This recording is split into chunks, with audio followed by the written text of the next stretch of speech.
प्रिय श्रोता, ख्रिस्ट केन्द्रित उपासनाको दैनिक पाठमा यहाँहरू सबैलाई न्यानो अभिवादन तथा जय मसीह साथै स्वागत गर्दछौँ। श्रोता, बाइबलका पात्रहरू र घटनाहरूले येशू ख्रिस्ट र उहाँको सुसमाचारको विषयमा बताउँदछ भन्ने अद्भुत र महत्त्वपूर्ण सत्यतालाई प्रकाशमा ल्याउनु यस कार्यक्रमको उद्देश्य हो। कुनै पनि श्रृङ्खला नछुटाइ सुन्न हुनको लागि हामी विनम्र अनुरोध गर्दछौँ। धन्यवाद। आउनुहोस् आजको पाठमा प्रवेश गरौँ। परमेश्वरको स्तुति होस्। श्रोता, हिजोको श्रृङ्खलामा भाषाले छरपष्ट पारेको समाजमा परमेश्वरले मानिसका घमण्डको विरुद्ध न्याय गर्न भाषा खलबलाइदिई विभाजित भएको समाज पेन्तिकोसमा उहाँले आफ्ना मानिसहरूलाई अन्य भाषाहरूमा बोल्ने क्षमता दिनुभई मानिसहरूलाई पुनः आफ्नो निम्ति येशूमा एक गर्नुभएको थियो भनी अध्ययन गरेका थियौँ। आज उत्पत्तिको पुस्तकबाट परमेश्वर जो छर्नुहुन्छ र जम्मा गर्नुहुन्छ भन्ने शीर्षकमा अध्ययन गर्नेछौँ। भाग 30। उत्पत्ति 10 अध्यायमा आज फर्केर हेर्दा हामी नोआका छोराहरू सेम, हाम र एपेतका माध्यमबाट आएका राष्ट्रहरू अथवा राज्यहरू वा साम्राज्यहरूको सूची भेट्दछौँ। उनीहरू फलदायी हुँदै गइरहेका थिए, तर परमेश्वरले आज्ञा गर्नुभए बमोजिम 9 अध्यायको 1मा तिनीहरू पृथ्वीमा चारैतिर फैलिनु पर्ने थियो, तर उनीहरू फैलिएका थिएनन्। बरु उल्टै एकै ठाउँमा एउटा ठुलो सहर निर्माण गरी आफ्नै निम्ति एउटा ठुलो नाम कमाउने पो इच्छा गरे। तर परमप्रभुले मानिसहरूका सन्तानले बनाइरहेका सहर र धरहरा हेर्नलाई तल आउनुभयो र आफ्नो आज्ञाको विपरीत काम गरेको देखेर दण्डस्वरूप तिनीहरूको भाषा खलबलाइदिनुभयो र तिनीहरू संसारभरि छरपष्ट पारिदिनुभयो। तिनीहरू साँचो परमेश्वरको उपासना गर्ने एउटै परिवार हुनु पर्थ्यो। त्यसको सट्टामा ती तितरबितर भए र आफन्तहरू बीच नै युद्ध गरिरहे।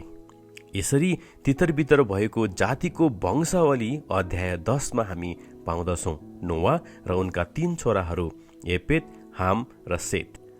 एपेतका छोराहरू उनीहरूका वंश र भाषा अनुसार र उनीहरूका देश र जातिहरू साथै सबै अलग अलग भएर जताततै फिजिए।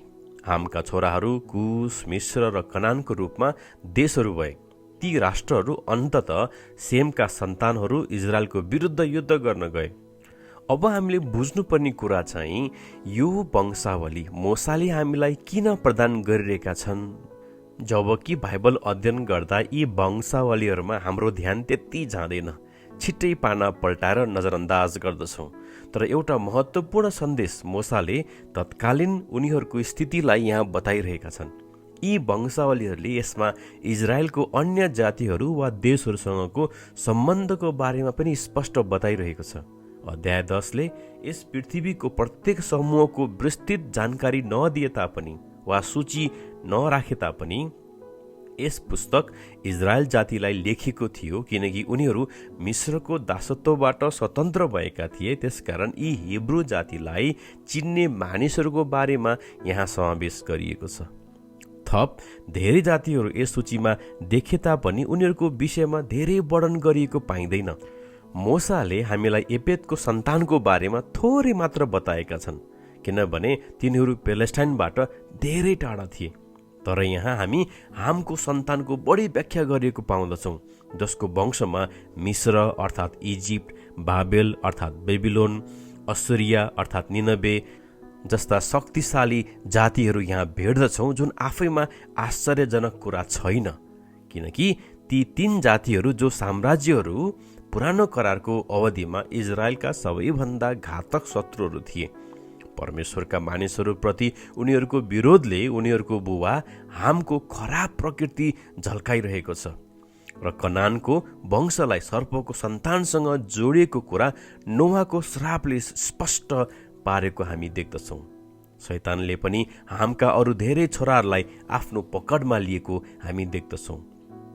निम्रोदलाई पृथ्वीका पहिलो शक्तिशाली पुरुष र प्रभुको सामु एक शक्तिशाली सिकारी थिए भन्ने भनाइले परमेश्वरले उनलाई अनुग्रह देखाउनु भएको छ भन्दा पनि सृष्टिकर्ता पनि उसको सामर्थ्यबारे सजग हुनुहुन्थ्यो भन्ने सङ्केत गर्दछ, किनकि उनको परमेश्वरमाथिको अविश्वासको कारणले नै बाइबलको स्थापना भएको स्पष्ट देख्दछौँ, जहाँ प्रभुले मानव जातिका भाषाहरूलाई खलबल गरिदिनु भएको थियो।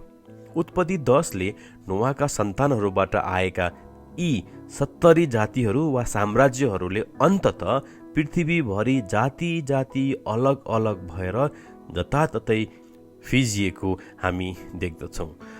तर यो तितर बितर र युद्ध भइरहेको कथा अन्त होइन। एकजना मानिस आउँदै हुनुहुन्छ जसले आफ्ना मानिसहरूलाई भेला गर्नुहुन्छ र उनीहरूलाई फर्काउनुहुन्छ।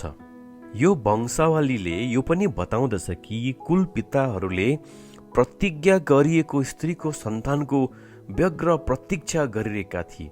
यो कुरा लेमेकले आफ्नो छोरा नोआ जन्मिँदा राखेको भनाइबाट थाहा पाउँदछौँ कि उनले यसो भनेर उसको नाउँ नोआ राखे, परमप्रभुले श्राप दिनुभएको भूमिको हाम्रो काम र परिश्रममा यसले हामीलाई शान्ति दिनेछ। हरेक वंशमा यो स्त्रीको सन्तानको प्रतिज्ञाको छोरा आफ्नो पुत्र हो कि भन्ने आशाको साथ मानिसहरू बसिरहेका थिए। लेमेकले पनि नोआ पो हो कि त्यो प्रतिज्ञा गरेको सन्तान जसले हामीलाई त्यो श्राप र पापबाट मुक्त गर्नेछ। यसरी सबै पुर्खाहरूले त्यो प्रतिज्ञा गरिएको स्त्रीको सन्तानको पर्खाइमा थिए। त्यसो हो भने आज अध्ययन गरिएको परमेश्वर जो छर्नुहुन्छ र जम्मा गर्नुहुन्छ भन्ने कुराले कसरी येशू ख्रीष्ट र उहाँको काम र उहाँको सुसमाचारको विषयमा बताउँदछ त? नोआ पनि त्यो प्रतिज्ञाको सन्तान हुन सकेन। नोआको छोरा सेमका वंशबाट अब्राहम जन्मे अनि अब्राहमको सन्तानको रूपमा येशू ख्रीष्ट आउनुभयो।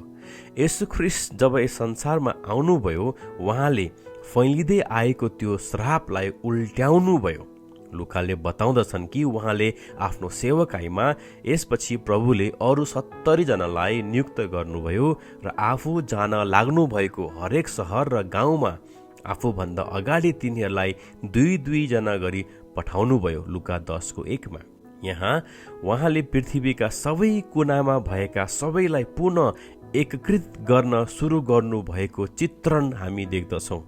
एक दिन उहाँले यो जम्मा गर्ने कामको समापन महिमामय तरिकाले गर्नुहुनेछ। अध्याय 10मा तितर बितर भएको 70 जना जातिहरूको प्रतिनिधित्व गर्ने काममा यीशुले यहाँ अहिले 70 जनालाई पठाई जम्मा गर्ने काम गर्दै हुनुहुन्छ। श्रोता, बाइबलले बताउँदछ कि उहाँ फेरि आउनुहुनेछ। सबैले मानिसका पुत्रलाई ठुलो शक्ति र महिमासँग बादलमा आउँदै गरेका देख्नेछन् र पृथ्वी र स्वर्गको सबैभन्दा टाढाबाट सारा संसारका आफ्ना चुनिएका मानिसलाई जम्मा गर्न उहाँ आफ्ना दूतहरू पठाउनुहुनेछ। मर्कुस 13:26 र 27 हामी यो पाउँदछौँ। श्रोता, कति महिमित आशा! येशू नै त्यो प्रतिज्ञाको सन्तान हुनुहुन्छ जसले हामी माथिको आदमको श्राप र पापलाई उल्ट्याइदिनुहुन्छ, जुन काम उहाँले आफ्नो क्रुसको मृत्युमा हाम्रो सट्टामा रगत बगाई गर्नुभयो। येशू तपाईँलाई र धेरै मानिसहरूलाई आफूमा जम्मा गर्दै हुनुहुन्छ उहाँको हुन। तपाईँ आफ्नो पापको स्वीकार गरी तपाईँको निम्ति गर्नुभएको बलिदानलाई विश्वास गरेर तपाईँ यो उद्धारमा सहभागी हुन सक्नुहुन्छ। येशू त्यही परमेश्वर हुनुहुन्छ जसले आफ्नो योजना पूरा गर्न मानिसहरूलाई तितर बितर पार्नुहुन्छ अनि आफ्नो उद्देश्यमा फेरि जम्मा गर्नुहुन्छ। तपाईँ पनि आफ्नो पापको स्वीकार गरी तपाईँको निम्ति येशूले गर्नुभएको बलिदानमा विश्वास गरेर तपाईँ यो उद्धारमा सहभागी हुन सक्नुहुन्छ।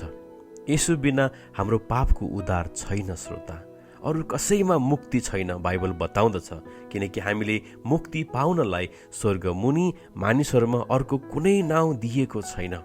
हामीलाई येशू चाहिन्छ। हामी येशूलाई न त छोड्न सक्छौँ न त उहाँ बिना बाँच्न नै सक्छौँ, किनकि येशू नै बाटो, सत्य र जीवन हुनुहुन्छ। प्रभु येशू ख्रीष्टको जय होस्। आउनुहोस् प्रार्थना गरौँ। हे परमेश्वर, तपाईँ तितर बितर गर्नुहुने र जम्मा गर्नुहुने परमेश्वर हुनुहुन्छ। तितर बितर पार्दा वा जम्मा गर्दा पनि तपाईँ आफ्नो योजना पुरा गर्नुहुन्छ। सबै जाति, कुल र मानिसहरूमाथि प्रभुत्व गर्नुहुने पराक्रमी परमेश्वर तपाईँ हुनुहुन्छ अनि यी सबै कुराहरूबाट तपाईँ आफ्नो राज्यको निम्ति चलाउनुहुन्छ। साथै कोही पनि नाश नहुने तपाईँको इच्छा भएको कारण तपाईँले हामीलाई आफू कहाँ जम्मा गर्दै हुनुहुन्छ। तपाईँ आफ्नाहरूलाई पृथ्वीका सबै ठाउँ र जातिहरूबाट बोलाउँदै हुनुहुन्छ अनि यो तपाईँको अद्वितीय अनुग्रह हो। जुन अनुग्रहको लागि हामी धन्यवाद भन्दछौँ येशू ख्रिस्टको नाममा आमेन।